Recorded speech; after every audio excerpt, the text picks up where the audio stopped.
Hello everyone, welcome to ActorCast 6, the 6th episode. And here I am with my very special guest, Mariana Medina. Round of applause. I will let her introduce herself right now, but first I just want to say that she's a friend of mine. We studied in the same cohort when I came here to LA, so this is a very special guest, and I'm really excited to have her here. But yeah, I will let her introduce herself, and you'll see what she does. Okay. Hi guys, my name is Mariana Medina. Like Aldo said, we met in college. We were doing the same major, and we were in the last semester in our same cohort. So we've actually acted together and everything. I'm an actor as well, and I'm living here in LA. I've been here for 2 years, just pursuing acting. I also do my own films in my YouTube channel. But yeah. Super exciting. Her films are really great. Have you kept pursuing that? Yeah, Have you I'm still writing films. Okay. I haven't posted anything since AMDA times. Oh. But I'm writing. You know, Jake. Yes. Jake, yeah. Me and Jake are writing something because he has like all the camera footage. That's the thing. I don't have like right. the You cameras told or me anything that, like that. So I'm writing a script and I'm setting it up so that him and I can like film together. He's probably gonna be like more on the director side, and I'll probably write it and act.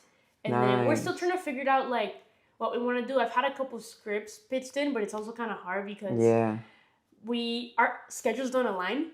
So we have to figure out something that's short that won't take more than a day. That way we can either I can call off or he can call off and do it in one of our days off. For the shooting? Yeah. Oh, for a day. A day feels like nothing. Well, the thing is that my days off are Tuesdays and Saturdays, and he's only off on Wednesdays. She works at a gym with this person. I work at a gym. Yeah. So I want to make sure that like we have everything planned and set. So that's short. It has to be like probably like a short film, maybe like 5-6 minutes at most. I don't think it'll be more than that. But we're still planning it out. Definitely before the year, I want to like at least have a shot. Yeah, because like a day, I feel like you both can spare a day to do it. Yeah. And what have you been up to apart from that? Because you're an actress and you're also a filmmaker, up and coming filmmaker. You posted your films on YouTube. What was the last one you posted? Okay, so yeah, the last one I posted is called Internal Conflict. So you know the 48-hour film challenge? I don't know if you've heard about it. It's like a festival. It's a film festival. And basically, you get 48 hours to make a film. They literally time it, and they give you a prompt, and they give you specific things so you can't cheat. You can have a script already because it's very specific. It'll be like, you need a character that says this, and there needs to be a rubber band, or for example, and this line needs to be said. Right. And I was part of it last year, and then this year with a separate company, they reached out to me on Instagram, and they were like, hey, like, do you want to do part of the challenge? And I was like, sure. So we did it. It was called Internal Conflict, and it was super fun. It was like basically the entire cast was women. I think we had like one dude. Oh. Then it's not all women. I guess, yeah. Yeah. It doesn't check the diversity box. That's true. But no, it was super fun. I'd never worked with this company or director, so it was a lot of fun, and they invited me to be part of it because they always have 2 in the year. They have their main one, and they have a Halloween one coming up. And they invited me to be part of it. I'm still seeing because that would be we would be starting this Friday. So I'm still trying to see if I'm gonna be part of it. I'd definitely love to, but I kind of have to like look at my schedule. But I think so. You were part of it last year. Yeah. And with your short film or no? Okay, so last year I had someone different reach out to me on. I think it was like an Instagram mutual that I had. And he told me about the challenge. I've never been part of it. I've only heard things about it. And he was like, hey, they all went to college together. So he was like, my college is doing like the 48 challenge and we're looking for actors. Like, do you want to be part of it? And then I did it. And then it was fine. But I never talked to these people again. Like, I have them on Instagram, but I don't think they've been working on stuff. I don't know. But in that festival, I met everyone else because they do a screening of all the films. So you meet people. They have a red carpet. So I stayed behind and I talked to a lot of people. And from there, I met the director that texted me, DM'd me for this year. One. Okay. It was a completely different thing. It was super random. He was like, hey, do you have any plans to be part of the 48-hour challenge film this year? And I was like, honestly, I mean, I'd love to do it, but I haven't reached out to anyone. And he's like, okay, I'll put you in the group. And he put me in the group, and that's literally what happened. Well, congratulations. And you plan to act for this one as well as you did last time. Yeah, I mean, we all helped like co-write the last one. But I think it's probably going to be the same thing. If I decide to do it, it'll be like part writing, mostly acting.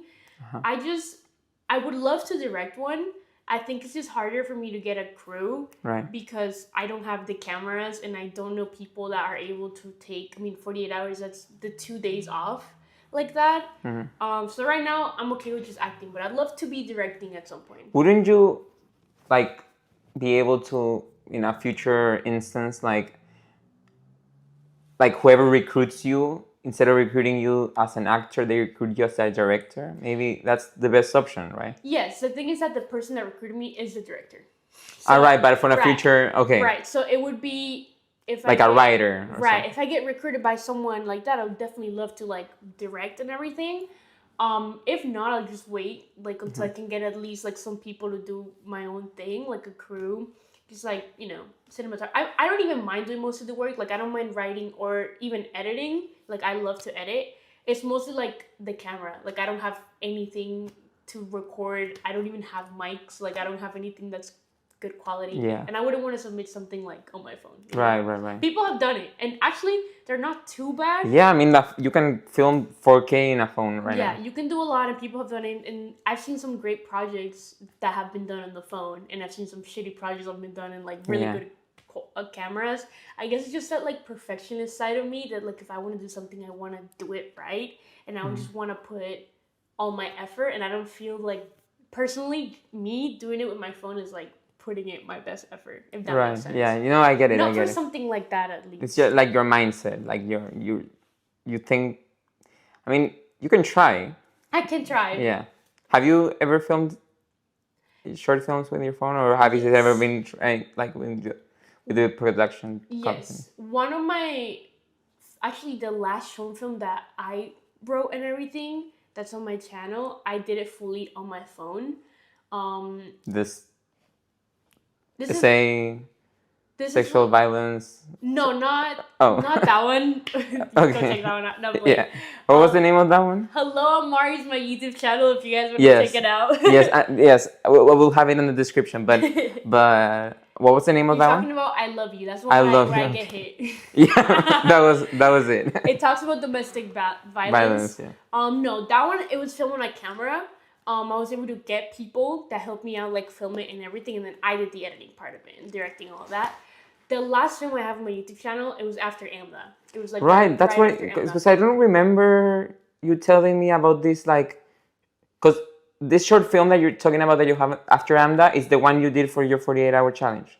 No, it's another one. So you've done two things after AMDA. I've done a couple things. Yeah, I've done a music video too. Okay. We need to get understand because. Okay. I thought you had done like everything you did. I thought you said that it was during AMDA time. No. Like the last thing. So the very last short film that I made was after AMDA. I started filming it at AMDA, but I didn't finish it like editing and filming other parts until after I graduated. It was like right after. Okay, and what's the name of that one? That one's called... Wait, fuck. What's the name of my own film? Let's look it up, okay?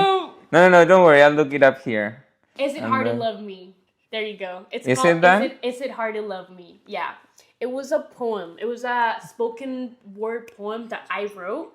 And then I did the entire film. I don't know if you know them, but I also used people from AMDA, like Jack and Liv. They weren't in our cohort. Jack, I don't know. Yeah. Jack. The guy from the gym. No, different. Yeah, it was people. They were not in our cohort. It's on. Hannah's on it. For like 2 seconds. She's on it. Okay. Honestly, like. Okay. So the last thing that shows up here on your YouTube is Is It Hard to Love Me? Yeah. The spoken word poem. Okay. That was the name of the project, and that's my acting reel. You can't put the 24-hour one, 48-hour one? It's posted, it's just not on my channel. Because I didn't... you can't like re-upload it or something? I don't think so. That would be like great because like to have all your portfolio. Right. I don't have the copyright like on it. It has copyright? Yeah, well, it's on agency that has it. So wow. So it's the 48-hour challenge is like something pretty big. It's not like whatever, like something small, like obviously I've never heard of it. Anyone can apply for it. So even if you wanted to film something on your phone and you'd want to do it, you could. I'll subscribe. Thank you. You could. But the time that like this time, actually both times I work with like actual agencies or like companies. So yeah, I don't have the copyright for it, so I couldn't post Gotcha. it. There's like who has the copyright? The 48-hour or the director? Oh, okay. Yeah, like I can use the footage and everything. It's actually on my reel. I have a little clip of it, but I can't re-upload the entire film. Gotcha. And then there was a third one you talked about. Oh, a music video. What was that? Yeah, so earlier in the year I was part of this music video by this upcoming artist. His name is Praise. And he does like, I don't know how to describe the kind of music because I wouldn't say it's R&B, but it's like chill music. Okay, like lo-fi. I Not like, don't know how it's called. Not like lo-fi. It's like light rap. I don't even know what to describe that type of like cozy, maybe like indie type of music. I don't know. Okay. But I did that at the very beginning of the year. It was a project I booked through a Facebook group. Like I'm on a lot of acting Facebook groups. And I saw the casting, so I submitted my stuff. They reached back to me. I had a meeting with the director, and he was like, "Yeah, like I think you'll be great." And I did it earlier in the year. It was like up in the mountains. It looks beautifully shot. Like I'm not gonna lie, everything was very professional. The set was super fun, and the guy's really cool. Praise is really cool. And it was just, I've never done something like that because he's also like an actor as well. Yeah. So it wasn't just like your typical music video where you have the artist singing and then people dancing. Like it wasn't like that. In the music video, we're a couple. And then there's clips where like we're fighting and there's clips where like everything's fine. So he had an artistic vision. Right. So it's like to portray this like toxic couple. So at certain points we'll be chilling literally next to each other, whatever. And there's be scenes where we're like screaming at each other. And at some point I get really mad at him and I grab something and I hit him. And he falls. And the music drops and then all of a sudden it cuts to me. In Minecraft. The music. No, in stage combat, right? No, stage combat. Fake. No, obviously. But no. So he falls and then I'm in a car all of a sudden and his body's in the trunk because I think I killed him. So he's in the trunk the entire time. Oh and he's singing from the trunk. Wow, and I'm driving the car. I'm crying because I'm like freaking out. At some point, you can see the cops coming to me. Wow, I want to watch it. It's a really cool music video. I'll give you the link. It's cool. I'll put it down below too. Yeah. I would get copyright stricken if okay. You can put the link below. Okay, yeah. I wanted to react to it right now, but probably the song. Yeah, I'm not too sure about the copyright, so yeah, but I'll show you. It was a lot of fun filming it. And it was cool because it wasn't just a music video. Like I didn't feel like it was just like I was just standing there. There was a cool vision, there was a story being told. So I got to also like get a lot of my acting. There's literally a scene we shot it in the car. Well, obviously the car's not actually moving. Right. The way they had it, we had someone standing outside and they had a light and they were going like this to make it seem like I'm passing by like headlights and everything. And then they were moving like the car a little bit, so it looked like I'm actually driving. Wow, the entire time it was parked in like a little hill. Yeah. And there's lights, there's like sounds to make it look like I'm driving. I'm turning the wheel and everything. Like I'm freaking out. It was cool. Wow. It's crazy how many like visual effects can be done with so simple, or like make it look so real. Yeah. With so simple like effects. Yeah, like, not even just using like exactly, not even using like AI. I think that's the craziest thing. It's like you'll be surprised how many things you can just do by literally just having another person. Even like sounds or everything. Like I've seen a lot of the times where like when people are getting killed in movies, like they're getting their head chopped, that sound, it's literally a lot of the times they're just dropping a watermelon or a pumpkin. Like it's something so simple as that. We can do that. Like I could literally do that and shoot it. And we could probably just like download a person falling to the floor MP3 sound and then effects. Just put it. Yeah. But yeah, no. It's like a pretty simple, I bet, like simple sound. Yeah, but it was. Since everything's in the internet. It was super fun. And was that like the biggest like like the set experience that you've had, like the bigger scale one, like the biggest scale? I feel like the biggest scale production I've been on actually was a long time ago. Like it was like before AMDA times. I was also in a music video for a Hispanic artist. If anyone knows him, his name is Aldo Casabona. He's actually pretty known. I didn't know who he was. Yeah, but me neither. I guess he's known in Latin America. Like people know he's hace reggaeton. Okay. Maybe that's why I don't know. And I was really little. I was 16 or 17. I don't think casting knew that I was that young. And it was filmed at a club. Okay. And it was, the club is like a club / arcade. And it was like theme in the 80s. So everyone was like dressed in the 80s. And I remember I showed up to set and I was so like, I felt so intimidated because it was like these grown women and a lot of them were wearing like kind of revealing outfits. And I really stuck to the mood board they sent us. I had like, I had like an 80s outfit. It was like very colorful. It wasn't like you were the only one who stuck to the assignment. I mean, they stuck to the assignment. They just like, I guess, took it to that side, and I didn't. But I think it worked fine. And I'm on it for like 2 seconds, to be honest with you, in the music video. But the production was very, I guess, intimidating because I remember getting there and everything was like, it was crazy. Like they had all these cameras and like all the actors' positions, and then that was your first kind of probably set experience too, so it's like not my first, but the first that it was like that big. Okay. Yeah, definitely the first that was like that big. I remember it was so short too. Like I was only there for maybe 2 hours. But it was so fun. Like they had like these prop milkshakes. I remember them putting them together and just seeing like, wow, they don't use actual like milkshakes on this. Like what the fuck? Like I had to hold one. It was so fun though. Wow, that's amazing. Yeah, everything else after that, like the sets, they've been cool, don't get me wrong. They've been a lot of fun, but I feel like that one is probably one of the biggest ones, biggest I've been. Yeah, you always, those feel different, the first one you go on a big set, because like I said, I've been doing a little background work, and that's prepared me for like the, like big scale projects and stuff, and like, sure, I'm on the background and stuff, but it still feels like you learn so much still being like the third person to the right, to the left, like the third tree in the background, you know? Right, because you're watching everything. Yeah. And that's why I was so surprised when you said like film a whole short film in a day, because all the power to you, but I just like some days they film like a whole 2-minute scene in a day or in 2 days or something, and it was like I didn't know it took so long. I didn't know. No, I think it's as long as you have like a certain vision. I think that's also like an advantage of working in a smaller set, is that I always like to come prepared. If I'm directing, like I already know exactly what I want. I'm not there to like really try anything out. Like I have my vision. Like when I filmed my film I Love You, because I think that's like the best film I've ever made so far. It took all day. We were there in the house like the entire freaking day. We did not leave until nighttime, and I just had a vision for everything. That film is, I think it's like 5 minutes, 6 minutes maybe. So it did take a while, but I also knew exactly what I wanted. I knew that this is the time that we were gonna start.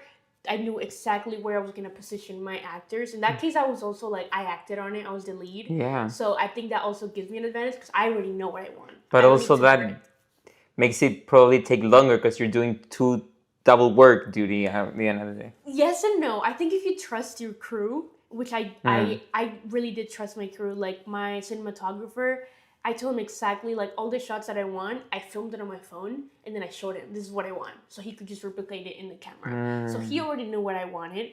Everyone obviously read the script, the shot list. Like I trusted everyone that they knew what my vision was.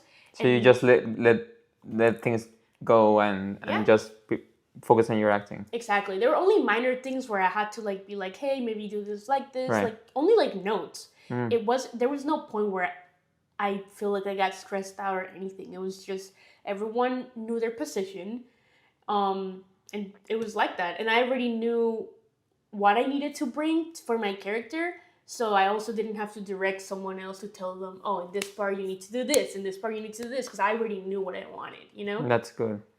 That's good. And is your like end goal like say like when you're already settled in the industry and all that? Is your main goal like being a filmmaker or being an actress? To be honest with you, I think I just want to do it all. Like Hello?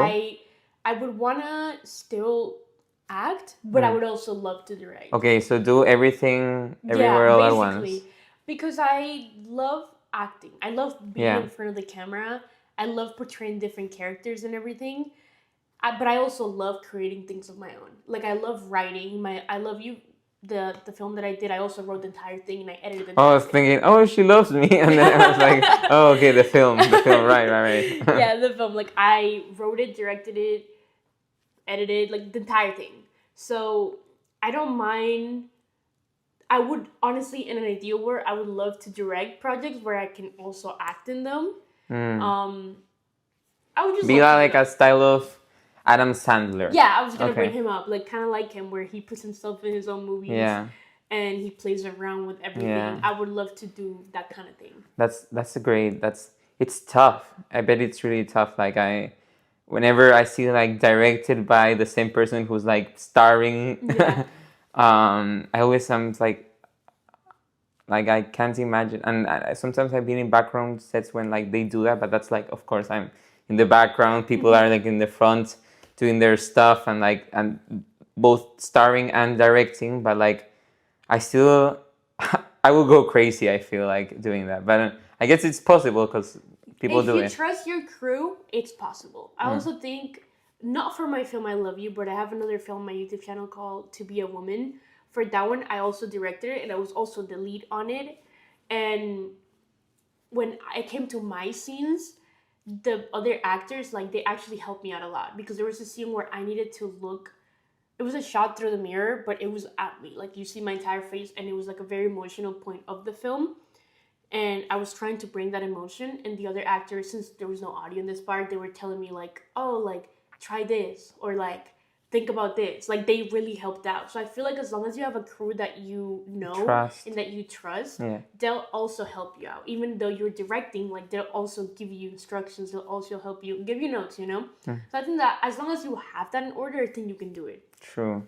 That's a very good insight to keep in mind for whoever wants to do that. Try it, yeah. Yeah, because it's fun. It's fun to create your own stuff and then also be in the scene. And I also think it's a credit that no one can take away from you. You know what I mean? In a time where there's all these people that move to LA that want to be actors, you're competing with hundreds of people every single day that you submit for an audition. Your own work, no one can take that away from you. Because if you're writing your own work and you're directing it and you say, oh, well, I want to be the lead. Right. Who can take that? That's true. It's yours. It's your thing. You produce your own work, and that way you're not just waiting for someone to say yes to you.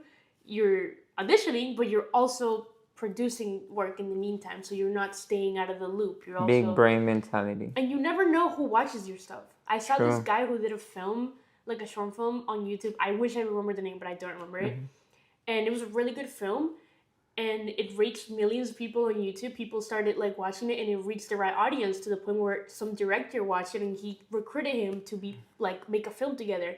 Like once you put your work out there, you really know who you never know who's watching. Right. You don't know what opportunities, what doors that might open. Right. But then again, it's probably 1 in a million, right? But who knows if you're the 1 in a million? You could be. Yeah, or maybe it's not 1 in a million nowadays with the progress of social media and like how mainstream it's become to create stuff. It's become like the new Hollywood, probably. YouTube. Everyone's creating their own stuff. Yeah. Because I think that's what's needed. I think people who still just audition and don't do anything outside of that, it's a lot harder to find that, yes. You need to adapt, and I think the times now is like everyone's posting content. Everyone's posting some sort of thing. Like, for example, you're doing like a podcast. Like, again, you never know who's watching it. You never know who might like listen to these things and like it might help out. Like, you know, I think doing things outside of what you're comfortable doing is what's going to make you that 1 in a million. It's what's going to make you different. Because, yeah, there's a lot of people that might look like you or that might sound like you and might even act like you. But imagine if you pull up to an audition and you can say, just an example, like, you can dance. Oh, yeah, I know how to do the waltz. I don't know. I know how to stage combat. Like, you don't know what other people, they might not have those skills. Like, something so random. If you add all these skills to you to keep, like, looking for other things to do, you are going to be that one in a million, because there's no one that's going to look like you, talk like you, and have all these skills. You know what I mean? Yeah. Yeah, like putting yourself in the best scenario that you can by like trying as much as you can and like doing as much as you can to be able to be in like the best possible spot to then be seen, I guess. Yeah. That's smart. It's really smart, Mariana. You become a very wise woman. Thank you. I think it's also like just a change of mindset. Like, I'm sure you hear it a lot too. Like, oh, are you really sure you want to do acting? Like, it's so hard and everything. But I think it's only so hard if you make it hard. Like, I'll give you an example. I did a self-tape like right before coming here for a short film. Nothing like, not a super big production, but I read the script and it was so cool. And my character, she plays a boxer. And I'm kind of training this other girl who's boxing, and boxing is like a male dominant sport. It's mostly men. And it's about a lot of things. Like, it's about identity, but it's also about like I don't want to spoil it, but at the end, the two girls are kind of like in love with each other, and they just don't know how to express that. Okay. And I've never boxed in my life. I have literally never ever in my life actually like boxed. And maybe he'll punch him back. That's about it. But in the description they said any athleticism you have experience, like, it helps. And I have a lot of experience dancing. I also like, I've been working out for a long time. Like, I lift weights. Like, I feel like I can get around it. So instead of saying no or like I'm not gonna get it, I submitted for it, and then I got a callback to do like the sites and everything. Oh, you got a callback? I got a callback. Oh, that was a callback. Okay, yeah, it was a callback. And then I searched up videos. I spent like a good 2 hours searching up videos on YouTube, on TikTok, on like female boxers, the way they stand, the way they move, like what is it like, And then I asked a friend of mine if I could borrow some gloves because he has boxing gloves, and I just went for it. And I made sure that when I'm doing the self-tape, it looks like I'm doing it. Because if I look like I'm doing it, why would they say no? Like, that's the way I think, Yeah, and that's the way acting works. Like, people don't die in a movie. They act as if they're dying. But you have to know a way to make it believable. Right, like the moves you make, the action, right. That's true. Really smart, Mariana. Let's get a little spicy. Okay. What are we doing? So there's an article that came out not so long ago, and we've talked about this before, so it's nothing new. It's not it might sound really scary when I say that, but like let me it came out 4 days ago. Let me see if it loads. Yeah, don't look at it? Don't look at it yet. I got you. Okay, so it's from the Daily Mail. It was published by Will Potter on the October 10th, 2025. It's about Disney. Okay, so it says, Disney is set to hire a white actress to star in its latest reboot after dumping DEI amid woke fury. Okay. This is basically, I skimmed through it, but it's basically how, like, they're doing a Tangled, they're doing a Tangled live action. And from what I understood from this article, it talked about how, like, either the audience or Disney themselves were trying to, like, look into the idea of casting, like, an Indian actress. I've heard You've heard of it, okay. And now apparently they're like, no, we're probably gonna make her the same race as she was in the movie. Okay, and like thoughts on that, like from the big, Here's the thing with that. I think it's great to have diversity. I think it's amazing to be able to see like people like us that maybe you're not so used to seeing in certain roles. Like, I love that. I don't love the way Disney's going about it.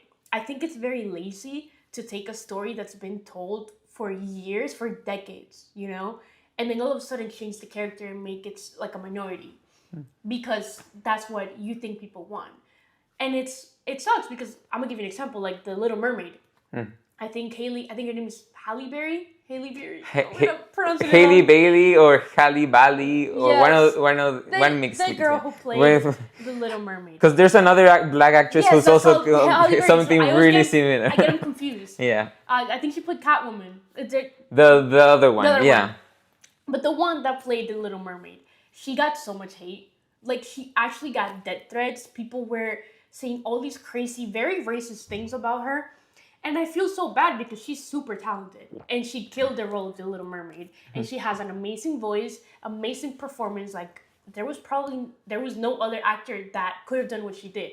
But she got a lot of hate because of Disney. Because instead of them sticking to the story that's been told, that people are comfortable knowing, they casted someone that doesn't look the part. And that just, it leaves it up for so much hate when they could have easily casted her as someone else. Or they could have made a different story. Because it proves that Disney has done that before. Like with Encanto. Or even Coco. Is Coco Disney or is that Pixar? Yeah, it's Pixar, but it's the same thing. Okay. Like, it goes to show that when they've really wanted to do a story that's well written, about a different culture, with different characters, like, they've done an amazing job. Like, with Encanto, for example, like, as someone who's Colombian, and, like, I was born there, I grew up there, seeing Encanto for the first time, like, I fell in love. Like, everything was so spot on. The culture, the characters, like the accents, everything about it, the music. We Don't Talk About Bruno was #1 in the charts for 2 months. So it did amazing. That's true. And that was a story that's never been told before. And it was about Colombian people. And all the characters were new. Like, everything was great. You know what I mean? So it goes to show that if Disney wants, they can do it. You know what I mean? I don't know why they choose not to.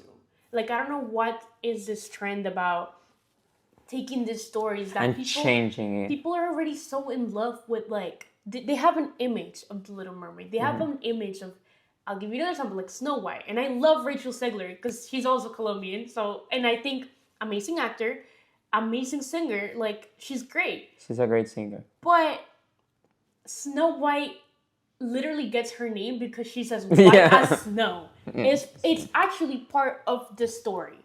I see the argument with the Little Mermaid about, like, oh, well, it didn't change the story culturally, and I agree, it didn't. Yeah. It's just even though it's set in, like, Scotland, where is it set? Like in a Danish location, something like that. It's not set in the Caribbean, like many people said that it was said. Yeah. Which makes sense, I think, because, like, Pirates of the Caribbean had mermaids, and that's in the Caribbean, so maybe the people get confused. But it's set in, like, the middle of Europe, and even if it's set there, like, the original film is different, and justice for redheads, maybe, because, like, redheads also get, like, very terrible representation too, because, like, people say that redheads have no soul. What they say some crazy stuff. I don't know. Yeah. But yeah, like, I think even though maybe the Little Mermaid being played by a black actress, maybe it didn't change anything in the story, but it still made a lot of people angry because there's a vision. There's already a face to the Little Mermaid. There's a look to the Little Mermaid. And it helps with marketing too, like their like, I don't know who's in charge of marketing over there, because, like, when you create like the silhouette, the colors, like the palettes, like, it's very, like, one things of the Little Mermaid, and they always see, like, the red and like the purple and green, right? Yeah, and the purple and green, like, you think of that right away. So all of a sudden, when you change it, of course people are going to be mad. And yes, I do think people took it too far with the racism and everything. Like, it should not go to that extreme. At the end of the day, it is a movie. Just enjoy it. You know what I mean? But it leaves room for so much hate to the actual actress that is not deserved. For Snow White, like, I didn't watch the movie, so I can't tell you. I haven't watched it yet, but I hear it's terrible. Because they changed many things. They didn't just change that. And it just did really bad in like, the actual, like, movie theaters. Like, that's what it says here. Okay. So it's just, like, there was no need for that. Don't leave room for the actors to get hate, or for, just in general, for people to be upset about. Instead, just Yeah, make it a enjoyable experience. If you're gonna do a reboot, just tell the story how people already know it. People, I mean, to be honest with you, I don't even think people want to see all these reboots. I think it's lazy in general. But if you're gonna do a reboot, just stick to at least the main story, the main look, the main understanding of what we know about the story. And if you want to use this great actresses, make different stories. Like I said, like if they were to make like an Encanto, another movie that maybe talks more about Middle Eastern people, instead of casting a Middle Eastern person for Rapunzel, why don't we create a story for them? Because Disney can, and they have the budget for it. Like they do. They can 100% create an amazing story that tells their story properly, instead of just throwing in a Middle Eastern person in a story that has nothing to do with their culture. Right. It literally wouldn't make sense. I agree. Okay, let's read a little bit of the article. Okay, so it says, Disney is reportedly set to ditch its DEI-focused casting and hire a white actress for its latest live-action reboot as the company attempts to end its run of box office bombs. Because apparently Disney has had like many bombs this year. I've heard. Like 7, with the Tron Ares is said to like be a flop too. Lilo and Stitch has been the only one who's been like a success, which proves that they kind of stuck to the main storyline. Well, okay. Even though it's also like a copy from what they've done before, but okay. The studio has suffered a string of flops in recent years after recasting previously white characters with actors of color, including Latina actress Rachel Zegler as Snow White earlier this year. Should I read this? I'm gonna read it. Okay. Zegler's outspoken pro-Palestine social media posts also led to criticism of Disney, which suffered a $50 million loss from the movie. Damn. The poor box office. Poor box office. It's true. Like cinemas are struggling, right? Because at the end of the day, the cinemas are the one who struggle then, because people don't want to watch the movies. The poor box office showing led Disney to shelve its plans to remake Rapunzel, featuring a woke rebrand of the blonde-haired character could repeat its dismal showing. Okay, I don't think this article knows that Rapunzel is actually the movie is called Tangled, but okay, I'll let it sleep. They think the movie is called Rapunzel, but okay. But now the movie has since been relaunched, fueling speculation over who could be cast to hinge the blockbuster's fortunes on. That's another thing. Like you're giving so much power to whoever plays the main character in these movies. Like they hold like so much power, whether it flops or it doesn't, and I feel like at the end of the day, it's not the actor's fault whether it does or doesn't. I mean, it's kind of like you can't like what I mean is that it can be like double-sided. Like it can't be like okay, an actor if the movie does well, then the actor gets the praise, and if the movie does wrong, the actor gets like shamed, like it's their fault when it's not their fault. 100%. Like it should be like the opposite, kind of like like how they're mentioning Rachel Zegler speaking about like Palestine. Like I'll be real with you, I don't think that was the main reason that movie did bad, and I don't think the blame should be put on. There were many reasons. There were so many reasons. I think because there was like her co-star was like pro-Israeli. So why is that not being mentioned in the article? You know what I mean? Like I think we definitely cannot. Right, but what I mean, she wasn't pro-Israel. I think she was like just Israeli. Yeah. Like basically, so that made like the both sides of the people who were like made them like both sides not one. That's why I feel like they should stick to like keeping their mouths shut, because like if no one knew anything about them, no one would, if they wouldn't say much, like no one would know, and they would just watch the movie if that was the reason for person X to watch the movie. I don't know, I also feel like there was the dwarf thing. There was right. I also feel like it's tough too, because like as a big actor, you have a platform, you're able to reach a lot of people. Like if I post something right now, for example, let's say something about like politics, like just my side of a story or my side of in politics, and I try to help out, I'm not gonna reach as many people as someone who, like Rachel Segler, who has millions of followers and this huge platform that she's built for herself. She's gonna reach a lot more people. So I think it is important to use your platform, especially when you're that big, to, you know, express your views and also fight for a cause that you believe in. I just think the way everything was handled with that movie was just wrong. I think even they're going to like the interviews, the red carpet events, like it was just, there was all this tension and all this energy where like people didn't want to watch. Like people already knew, they already had their mindset that this movie was going to be bad before it even come out. That's why you and I haven't seen it, because we weren't excited to see And I would have loved a Snow White, like a good, like a dramatic version of the already dramatic tale, I guess. Exactly. Like a very faithful. That didn't seem like people who made it cared that much, like about the. It was just a.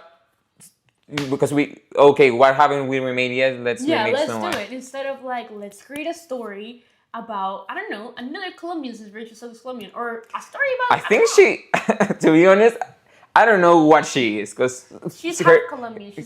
Part of her family is like Polish, and she like also did like, that's another thing that makes me like makes me confused, because like she played in West Side Story Maria, who's Puerto Rican, and that could also be seen like as like not honoring, like that's like for someone who would say, okay, Puerto Rico and Colombia, the same thing. And for me, and she was happy with that. That's what I'm saying. Like she was like, oh yes, I'm Latin. But so for me, in my opinion, like it's not either you're white or you're Latino or you're black, or it's like everyone's different from different places. And if you're going to be so, like how do you say, like if you're gonna cast someone as for example in West Side Story, like Puerto Rican, you cast someone Puerto Rican. If you don't care, then cast whoever. It's not like Colombian is closer to Puerto Rican than a person from New York or from I don't know where, from Wisconsin. Like I feel like sure there's parts of the culture that may be shared like language, for example, but it doesn't. It's actually kind of racist to think that like she playing a Puerto Rican while being something else, like it's different than the Snow White thing. Right. I think it's tricky. Because when it came to the Snow White, I mean, Snow White has a look. That too. And Rachel Segler, as she's beautiful, but she's not the look. You know what I mean? She doesn't look the part. And I think that's why also people were so upset. The same thing with The Little Mermaid. People were so upset because right. didn't look the part. Yeah. And when it comes to someone, like, for example, you could say somebody could say that you're Colombian. You could pass the Colombian because you're Latino. You have the similar cultural background. It might not be the same, but it's similar. And I think, I mean, you look at Rachel Segler, she's Hispanic, she can pass as Puerto Rican. Yeah. I think as long as the proper research is done, it's tricky. Because, I mean, I've never seen West Side Story. I'm not too big on, like, theater or musical or anything like that. So I can't talk about her performance. Or her playing Evita in she played, like, Evita on the play, like, in England. Oh, I didn't. And Evita's Argentinian. So she's going through every country. I think but hers. I think if you I think if you do the research on a character and it's not too far off, like I obviously wouldn't audition for a character that's Middle Eastern because I don't know anything about the culture and I don't look Middle Eastern. I don't think I look the part, and I could, you know, if I really wanted to, I could use the excuse like my great-grandparents are from the Lebanon. So I could be like, oh, well, I have to. But I'm not going to do that because I didn't grow up. I didn't grow up with that culture. Right. I don't know anything about the Lebanese culture, not even, like, literally nothing. And I don't think it would be fair for me to do that. Right. But if, let's say, there was an audition that I did for a role of a character that's maybe Mexican, I feel like I could be comfortable doing that because I've lived around Mexicans my entire life. Yeah, and that's what being an actor is, like portraying someone that's not you. They don't have to be your nationality. They don't have to be your ethnicity. What I do find like that makes me mad is that people and companies and like the culture being like so against, I mean, so in favor of like diversity and all that. It's like you're either in or you're out. Like you either don't care about anything or you're doing things like oh, I don't know how to explain it. It's really hard.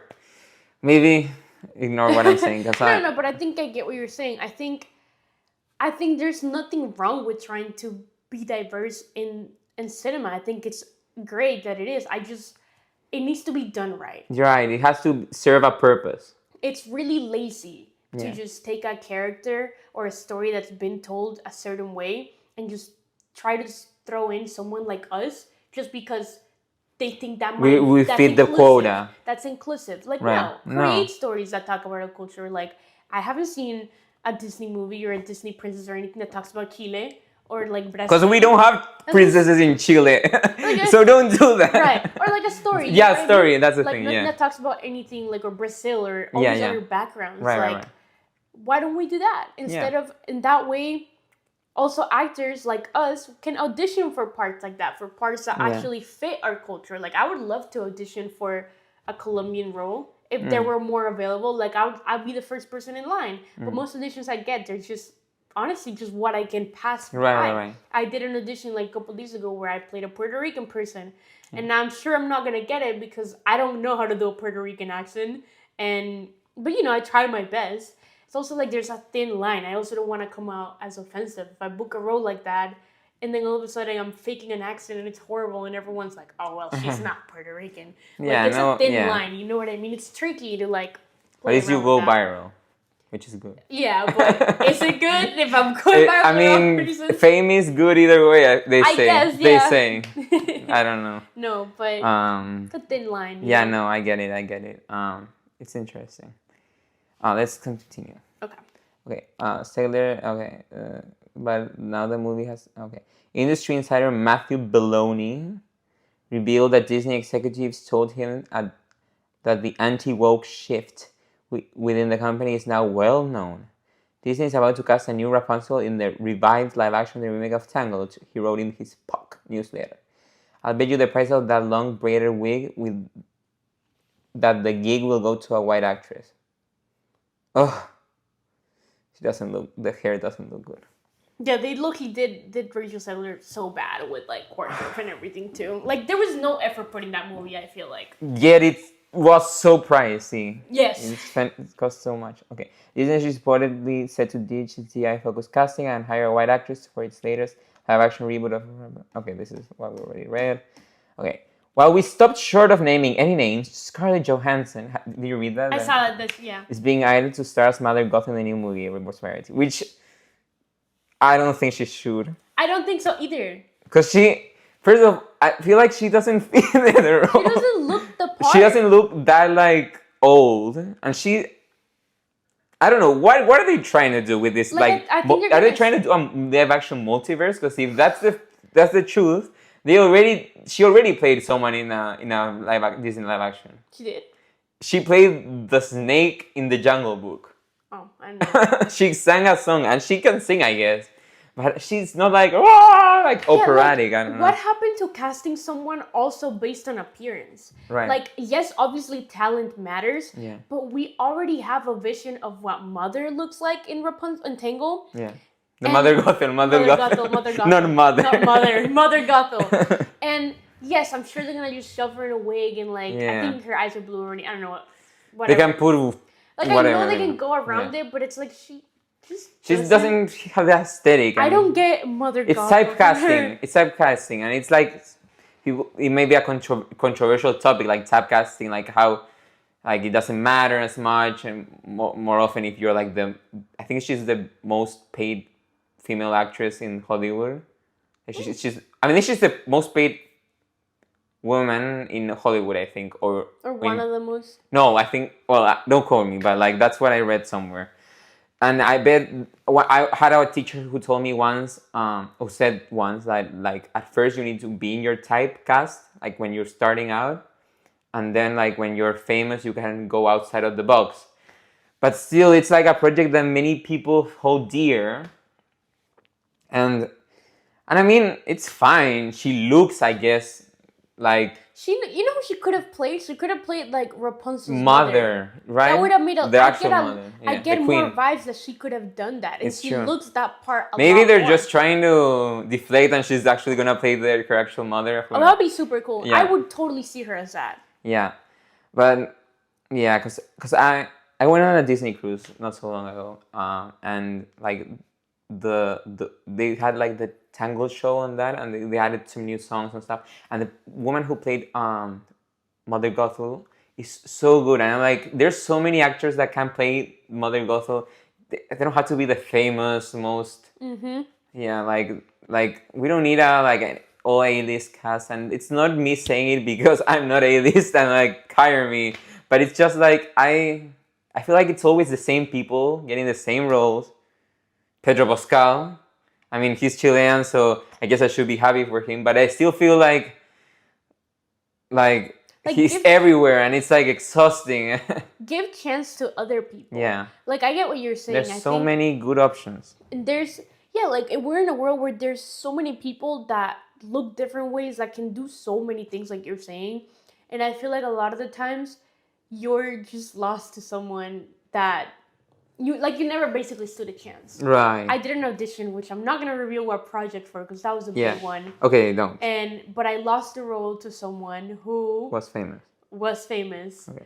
And don't reveal. Really upset me, because I was like, damn, I never stood a chance. Like, I could have maybe they do it just to like be righteous or whatever. Yeah, like, I never stood a chance though. Like, I did my best in that audition. I feel like it was actually like one of my best self-tapes. Like, I watched, it's a reboot of something. Ooh. So I watched the original show. Does it start with a B? No. Oh, wait. Yes. Okay. Do you know what I'm talking about? Probably. Okay, yes, actually, yes. Okay. And I mean, the actress is great. Like, I'm not gonna talk bad about her. The actress is great, and we also look nothing alike. So if they're trying to go based on the reboot, I don't know what the vision is for the reboot, but I mean, she looks super different than me, and she's a lot younger. Does she look the same as the original character? I mean, yes, but also in the reboot, I don't want to spoil it. No, that's fine. They're not unless you didn't sign any NDA. They're not doing the same character. Like, they're not retelling the story. They're telling a different story in that universe. Which is like, I don't get the point of remakes, because like, are you gonna? Remix.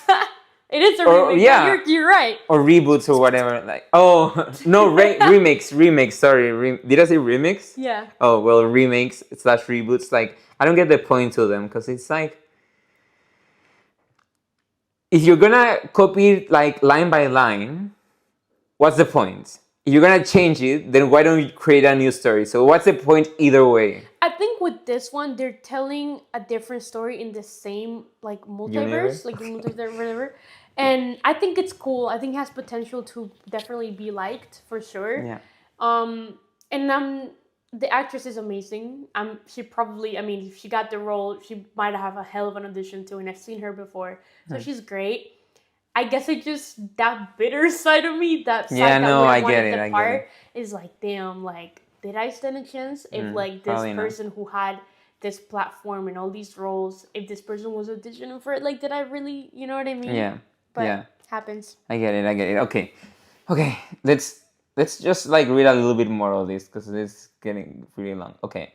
Production of the reboot was paused back in April following Snow White's dismal box office performance. Disney and Sailor were trashed for tearing apart the beloved classic, which it was actually true. It was pretty bad. Okay. Sailor is particular came under fire for her takes on the classic plot from 1937, such as saying that the prince literally stalks the princess and said that the love story was weird. Okay, that's true. The actress casting, I mean, that's true that she said that, not that it's weird or that he stalks. Don't quote me, I didn't say No, that. she said that. Yeah. Okay, the actress's casting was not the only criticism, as fans took issue with the Seven Dwarfs. And fans favor of a diverse group of magical creatures of all heights, genders, and race. Damn. Yeah, because they just CGI'd everyone. Like on the... Oh, and they did that in the end, right. Because at first they were gonna do like full-size people. And it's like, what's the point? The struggling production followed Disney's previous rollout of The Little Mermaid in 2023, which was scathed, I don't know, for its woke reimagining of the classic. Oh, black actress Hailey Bailey. Okay, Hailey Bailey. That's the name. Wait, is that how it's pronounced? Because I might be pronounced Halle. I think. I don't know. Because that's not how you spell okay, Hailey. Oh my god, I'm going to search it up. I feel so bad.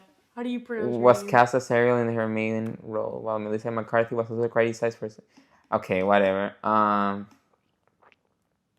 Lilo and Stitch made 1 billion worldwide, and that's why they're doing it, according to this. Well, Lilo and Stitch was a good movie. I know people had some... I mean, obviously... I liked it. There's a lot of hate. Hold on. I don't want to mispronounce her name, so I'm going to ask ChatGPT how to say her name. Okay. How do you say... Hailey Bailey? Oh, Halle Bailey. Halle space Bailey as in the chocolate. Right? Or okay. The chocolate? Is there a chocolate? Bailey chocolate? Bailey's name is pronounced Halle Bailey. Halle Bailey. Oh, so confusing. Bailey is the same as the common name Bailey. So together, Halle Bailey. Oh, Halle Bailey. Okay. So it's Halle. Halle Bailey. Okay. Bailey. Bailey? Bailey. Okay, like the chocolate. There's a chocolate named Bailey. Or like the... Oh, yeah. Like the alcohol. Alcohol, okay. Yeah. Halle okay. Bailey. Halle Bailey. Okay, Bailey. good to know. Okay, I think that's a good part to end it in for this topic in particular. Okay. I did want to react now to something. Like, how are we... how are we on time? Let me see. We're good. Okay. Was our showcase named Celluloid and Spotlights, or yes, it was. Okay. Do you have the recording of this? Yeah. Can you send it to me? I don't have this You recording. don't have it? No, I don't have. How do I have it? How do you have it? I don't know. No. How do I not have it? I don't know either. Because I want to see my theater. It's part pretty of it. expensive. It's pretty. I know it's not that. No, yeah, I can send it. I can have it on my iPad. Yeah. Yeah. Because I want to see my. I don't know theater. how to send you something. So. I got you on WeTransfer. Okay. I want to see my acting like. Yeah. Oh, is that what it? Okay, I wanted to react to it. Okay. I haven't seen this ever. Actually. That's amazing then. That's perfect. Literally since I did it. We're gonna react to it right now. Okay, it's the first. What's the first one? My first one is with. Oh, with Alvaro. Okay. I haven't seen this. This is the one I really want actually. Okay. Okay. Then let's do the other one first. And sure. Let's start with okay. the one that. Fine. You were a little more. It's that one. Yeah. Actors, check it out. Guess who just got the new Smashing Pumpkin stubble disc? Dude, nice. You don't even appear in this one, actually. I do. You appear like in the end. For the gaudiness of melancholy and the infinite sadness. Who the hell are you? Oh, right. I'm Chuck. I'm Agnes's DM, and That's you this are? jacket. Girl, what? Awkward. Well, it's Talk mine. about that. Oh. I'm her So friend. awkward on this part. Secret friend. You're my girlfriend's secret friend. Yeah. And you are? Her boyfriend. Oh yeah. I know she's dating anyone. Oh, she didn't tell you about me? How do I have this Probably video not. then? That's, Keep her pretty I don't know. busy, if you know what I mean. Doing what? You know, fighting monsters. Fighting monsters. Look, man, I don't know what any of that means, but what I do know means I'm fighting right now, so let's go. Why? Because she's my girlfriend. No, dude, it ain't like that. We just roleplayed. Dude, what? Look, I ain't got no feelings for her, okay? I mean, it was pretty clear she was vibing with me when we first met, but I set the ground rules straight. I mean, for fun, no long-term commitments. I'm just here to help her out. How like one line in this thing? Oh, there it is. Take a water photos and those really help me stay in character. Hey. Oh, hi. I think I'm gonna go. Why? You know, clearly busy. Oh God. Are you okay? No. Yeah. Yep.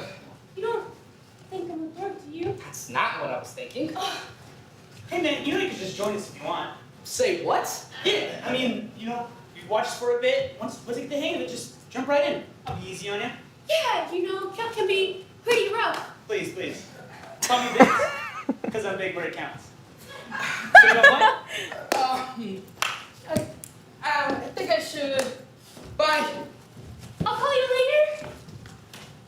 My hair looks good. There. That guy really doesn't like D&D, does he? I liked it. You liked it? I haven't Okay, seen this really? since the moment I acted on it. That's great.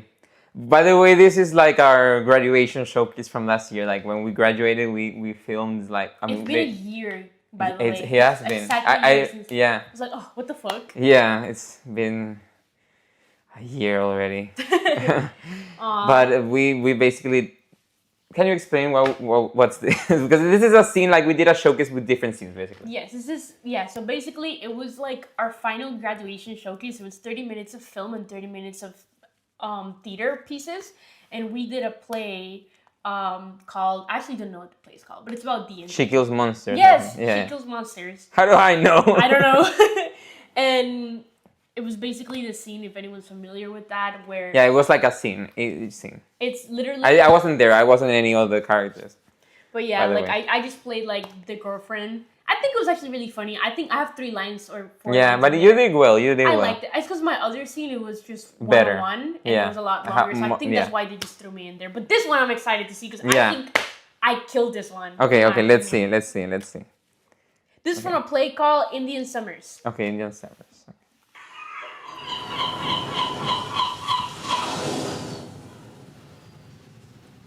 Stupid bucket. Hey! Hey, That's What not are me you either, doing by with the that way. this bucket? Yeah, bro. That bucket. Nothing. Yeah? Well, it's not yours. No. No. That bucket belongs to my little brother. It's like his favorite toy. This? Yeah, man. So put it the fuck down, back away, and no one needs to get hurt. But, That's how he likes it. It's a bucket for a child, son. It's like the only thing that makes him happy.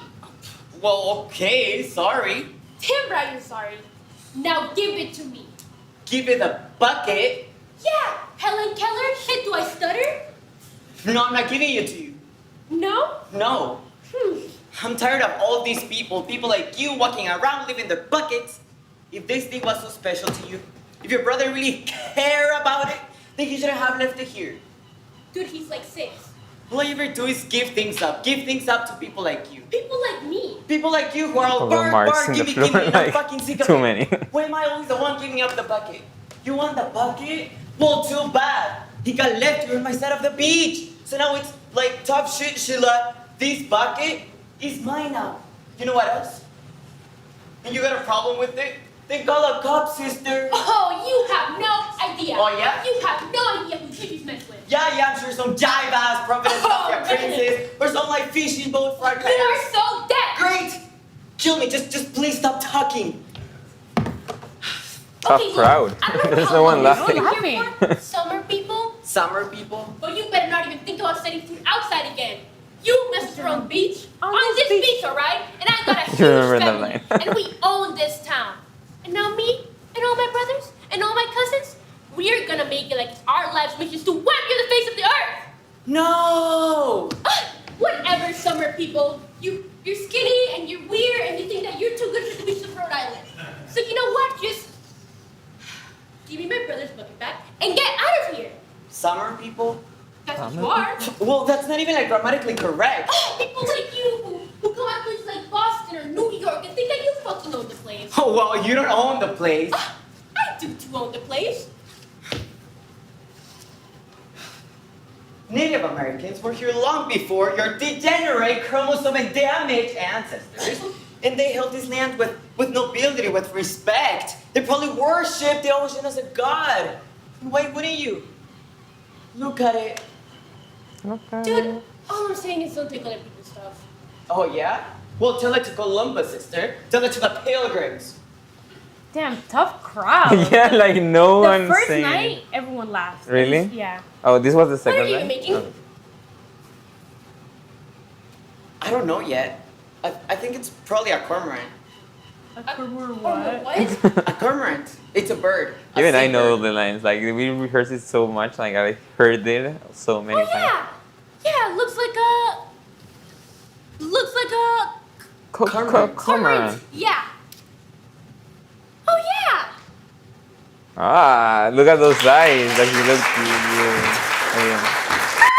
Wait, that's actually so funny. Why does he look like us? So Yeah. He's looking kinda. Looking hungry.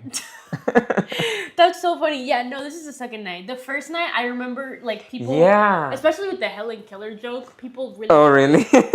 This is the second night. It was low key tough crowd. Oh my goodness, people don't. Yeah. But so my parents probably didn't understand anything. Well, my dad doesn't speak English, so maybe that's why. But my well, I don't know. I didn't ask her. They liked it, I guess. Did your mom like it? Yeah, no, my mom really enjoyed it. It was my mom and my sister, and they both really liked it. And watching this back, like it's so weird because I've never seen this. I was just in it, you know. But you look proud of it.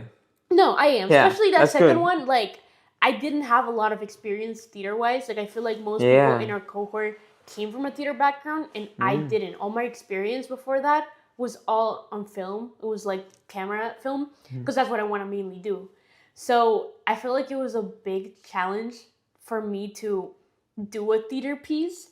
And me and Alvaro had done this scene before in second semester. It was a lot longer. The entire play, the entire scene was 7 to 8 minutes. The entire scene or the entire play? Yeah, the entire scene. And the script was huge. Like, I had a lot more lines. He had a lot more lines. And I wasn't even thinking of doing this for capstones for graduation. But our teacher, Bob, suggested it. He's like, hey, why don't you bring that? And I did all the cutting. So I cut everything. I did a mini version of it because we also did this scene for Reggie's class when we had one of the people coming in. Okay. And I knew this scene was funny. I knew Alvaro was so down to do it. And it's a character that I don't usually play. So I was like, hey, Alvaro, let's do it for that class. Yeah. So I already had a cut version of that. So when Bob asked me for a version of it, I'm like, I got you. I already have a cut version. And he cut like maybe 3 or more things because it needed to be even more shorter. But the actual scene was so long. I don't even know how me and Alvaro performed that the first time, second semester, because looking back like it first, was second semester, like you're still learning stuff.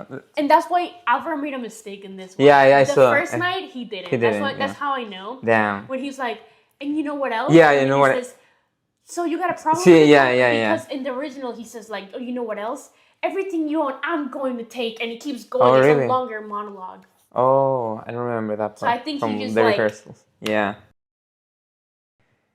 I do want to ask you, now that we saw this piece, so you said you want to still go more into film rather than stage. But Sure. Are you open to... I'm open to anything, opportunity, as long as it's nothing crazy, you know? Yeah. I'm open to trying it. I wouldn't, if I get an opportunity, if my manager says, hey, like, I have this part and I know you're going to get it, and it's theater, I'm not dumb. Like, I'm going to say yes. You don't know who's watching. It's experience. You meet people. And I'm sure I'll have a great time acting. It's just not what I'm mainly looking for. Like, it's not necessarily what I'm auditioning for. It's not what I, like, focus on.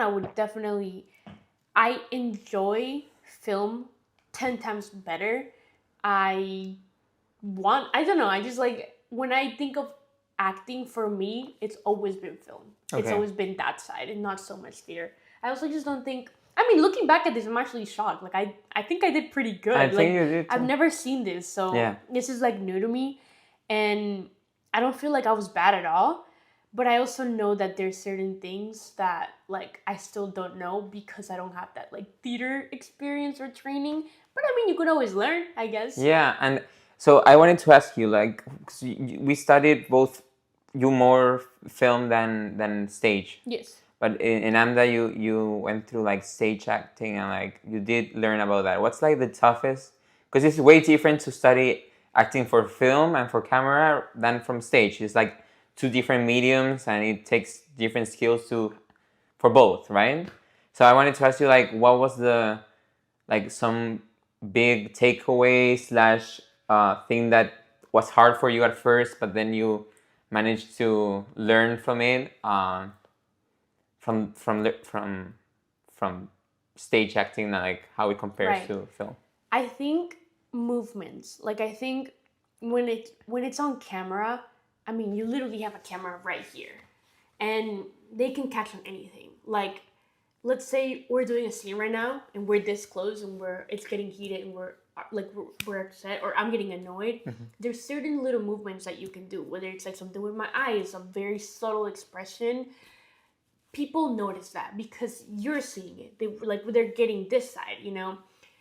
when it's in theater, unless you're like in the first row, you're not gonna notice a little detail of like my eyes, you know what I mean? Or like a certain expression, unless I do it 10 times more. One thing that was an adjustment doing that scene with Alvaro, it was my movements. Like I tend to be very like in my space. Like I know how to act a lot more with my face, and I feel like so much more with like everything else, like moving, you know what I mean? I tend to not move so much. And in theater, Bob kept telling us like, you can't just stay still, like move around, do something, you know what I mean? Like project. Which is funny because I feel like I'm a very expressive person when I talk. Like I use my hands a lot, but for some reason when I think of acting, I don't tend to do it so much because I'm in camera. A lot of times they don't want that. You're right. You're used to it. So I'm programmed to act a certain way in my brain. So that was, I guess, the biggest challenge. That and projecting my voice. Obviously, when you're doing a scene, you have a mic right here. You don't need to yell unless you actually need to yell in the scene. Yeah. When you're in theater, specifically here, we didn't have mics. So it was adjusting the tone of my voice so that I can still express my emotions and everything through my voice, but also projecting. And reach everyone. Like at the end, for example, because in this scene, I'm like fighting with him the entire time. So it's kind of easier because I'm yelling. But at the end, I have little moments where I'm like, oh, like, what is that? Like, oh, yeah, you know? Yeah. When we perform it for a smaller group, it was easier because I just lower my volume to express that I'm not so mad anymore. And I lower my guard. In this one, though, I just had to, like, adjust to, like, okay, how can I still show that I'm not angry anymore and I'm vibing with this guy, but also I cannot lower my voice. I need to keep the volume. I would say that was like the two main things. And how did you like manage to do it? Like, what was the honestly, technique? I think I just tried different things until something stuck, until something felt right. In that last scene, the last moment, I just adjusted the pitch of my voice. Instead of being so like angry and it coming so much for like my throat, it was more like I thought about it like, okay, speak a little higher, like speak a little more excited to talk about something random with this guy. Yeah, and how do you remember to do it every time then? Like it's I feel at the end of the day it's like a skill, right? Right. Like you need to, it's a mindset like you need to keep in mind to always do it, because if you forget or if you don't practice it, you start talking slower and lower. Yeah, I think just practice. Right, I think that's good. Me and Alvaro did this scene I think we had the advantage because we'd done this scene before too. Twice. But also just practicing, trying different things. Even when he wasn't there, I would just practice on my own. And I would say the lines over and over again, like just that part. And I would try different ways. I would try it out maybe a little more angry or a little more sad. Like I would just try different tones, different movements until something felt natural. Until I was like, oh, you know what? Like, this actually fits, and I'm still keeping the same like tone of or not tone, but the volume. It was just honestly, I think practice makes perfect, and that applies for anything you do, new skills and everything. And if you do something so much, your brain is automatically going to be programmed to do it a certain way. So you're not going to break out of it. It's very rare that you do. Was it hard to later adjust for the 48-hour film, for example, or the other project you did after graduation? Like to speak lower, or were you able to like easily switch between the two? I think I was able to easily switch. I feel like only because that's my thing. You know, like acting on film has been like what I've done since I was like 16. So I had a lot more experience. It's more natural to me. You know what I mean? Like if, for example, let's say somebody comes up to us and gives us a scene to do. Naturally, the way I'm going to probably perform it the first time is more how I would do it in film instead of theater-wise. And then once I get notes and maybe I'll adjust more. Naturally, the first time I do it, it's going to be more film because that's what naturally my body wants to do because I have more experience. So I don't think it was hard, but I think if I got a theater piece right now, it will be hard to readjust again. Yeah, okay, just a little harder. Now that I have experience with you've done it before. But it's definitely, it would still be like, oh, I don't know. Yeah, you know what I mean? It will be definitely a challenge. For sure. Yeah. That's great. That's great to hear. And I'm just glad that you like it, because whenever I see stuff, I also like my pieces, I think, but every time I see stuff that happened like a year plus ago, I always like cringe a little bit, But I feel like we all did really well in these pieces, and it's good that we feel empowered enough in our work that we feel like we can show it and not feel cringed out. Right? No, for sure. I think I take a lot of pride in what I do. Like, I hope that doesn't sound cocky, like, at all. No, I don't think so. But it's very hard for me to watch something I've been in and be like, oh, I actually, a lot of times... Not even from, like, the early years? Like no, yes, for sure. Oh, okay. I think with certain work, I still, whenever I watch something old, I tend to honestly just feel more pride because I'm like, oh, you know, at the end of the day, like, look at how much you've grown from there. That's true. Like, we all start somewhere, and I focus more on the positive things, unless it's like really bad. Like if I saw something from like, there's a film that I did that never came out before I came to AMDA, but the production aspect, like we had a great crew. Like I wish it would have come out because it was well shot, but part of me is also glad it never did, only because my acting on that, if I watched it right now, I'd probably be like, ew, because it was before any like AMDA training or anything like that. Yeah. So I feel like I'd probably be like, what the fuck? Like, but I don't know. I remember, yeah. No, I was going to say, yeah, I would still just take pride on the good moments, probably. Yeah, that's good. That's good. You have a lot of good lessons to keep, like, that you, like, quotes and stuff that are like, or like learnings that you've gone through and you're applying, and that's I try. Good. Yeah, that's good. That's good. I think we're running out of time. Okay. I think we're just on time to keep it with a nice bow. So I wanted to ask you, like, what are your plans for the future? Then how do you see your near future? Because we talk long term, but like your near short term future, like what are you working on in the future? Yeah, honestly, I'm gonna keep auditioning, but I'm also gonna keep doing my own work.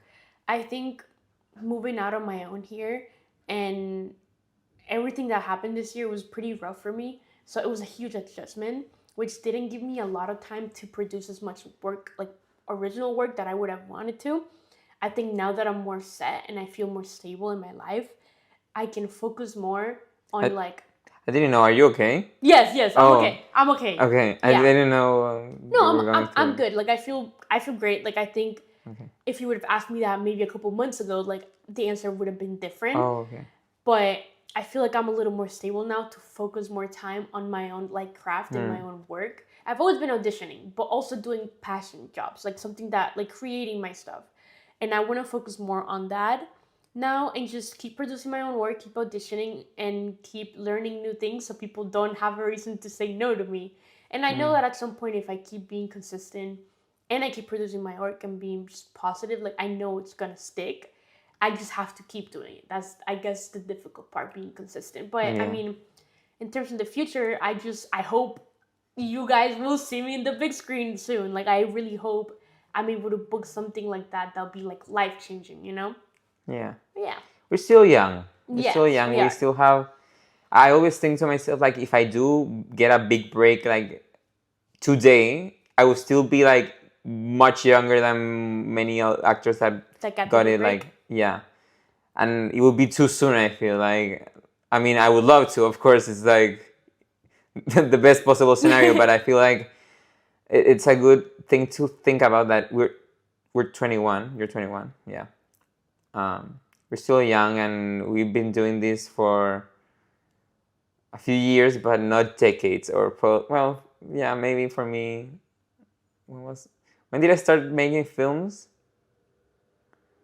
2015. So actually, damn, you've actually done it for a decade. I mean, I did like, well, I used to do like little videos when I was a kid, like little, just because I am an only child, so I used to do like a Aldo news show, and it was like weird things that happened in my apartment.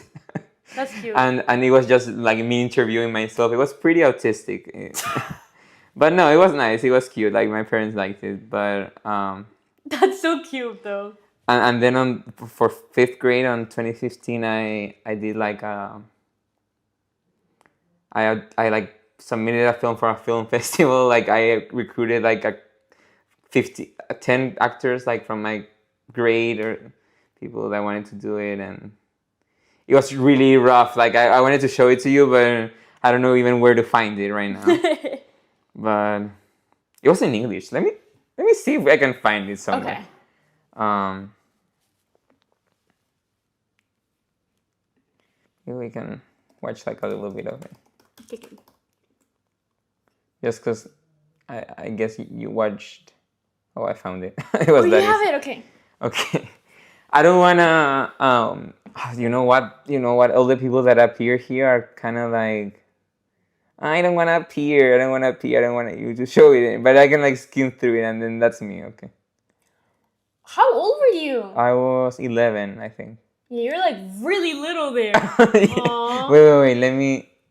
Where it was 30 minutes, so it didn't. Damn, so you did a lot. Actually. Yeah, I didn't manage to like. We couldn't submit it because it was too long. Okay. I can't show any of this because like the people who appear don't wanna appear. Any like they didn't want me to like put it on YouTube and stuff. So, which is. You just can't makes me really like mad. you are the queen. This castle is not for you, but for me. Look, you're the same as me. If you have a child, not wanting him, you should have had her from the first place. Okay, that's enough. That's so cute though. It goes to show that I really do believe that when you have passion in something that you want to do, you always get it. That's true. Even if things get hard, if you're genuinely passionate about something and you are doing the work and you're being consistent, you will get it. I think people that say, unpopular opinion, people that say that like, oh, well, I wanted to be an actor, but it just didn't happen. It's because you didn't make it happen. Yeah. We're in a world where things are not going to come just to you. Some people get lucky enough where they do, but reality, most people don't. And you have to make that happen. And I think, seeing this from freaking 2015, it's about to be 10 years since yeah, wow. Like, it goes to show, like, this is something you're passionate about. This is not just, like, a hobby. It's not something that you picked up one day and you were like, okay, like, this is what you want your life to be like. And seeing, I'm sure you might look at this and you might cringe, but a little bit. I think it's so cute. It's like, like, you've had your passion. You've known what you wanted since you were little. You just gotta keep going. It's true. Thank you. Thank you for the motivation. I needed sometimes. I got you.